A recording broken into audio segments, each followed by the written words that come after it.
տարբեր տեղերից, մասնավորապես հյուսիսային մեր հարևանի մոտ կողմից եւ այլ Հայաստանի հանդեպ, այո, Ռուսաստանից։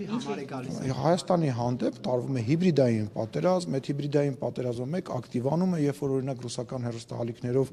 բազմաթիվ անգամ տարբեր մեկնաբաններ, հաճախ նաև ցավոք սրտի հերու հայկական ազգանունների նշմարում ունեցող ազգանուն ունեցող մարդկանցով փորձում են Հայաստանի Հանրապետությունում իշխանություն փոխեն, միտինգների անոնսներ են անում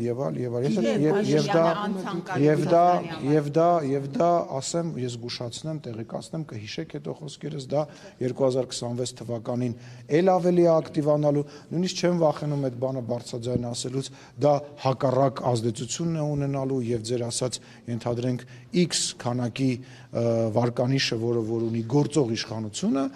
կրկնապատկելու է եւ մենք շնորհակալ ենք դրա համար։ Կողմից հեղաշրջման վտանգներ տեսնում եք Հայաստանում, թե ոչ բանսում։ Ես որևիցե մեկի կողմից հեղաշրջման վտանգ չեմ տեսնում, որովհետեւ ես վստահում եմ Հայաստանի Հանրապետության ժողովրդին։ Ես սա իմ համար ուղղակի խոսքեր չեն, ես դա կարող եմ ասել հենվելով փորձի վրա, որովհետեւ 2021 թվականից սկսած պատերազմի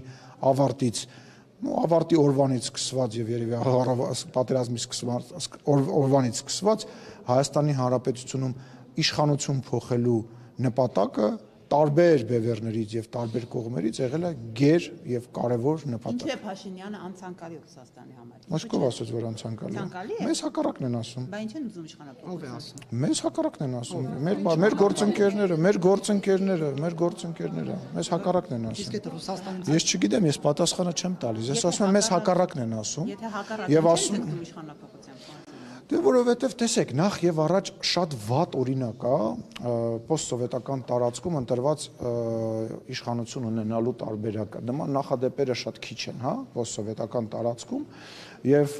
դա վատ օրինակ է։ Երկրորդը Հայաստանի Հանրապետությունը պատմական իրադարձությունների բերումով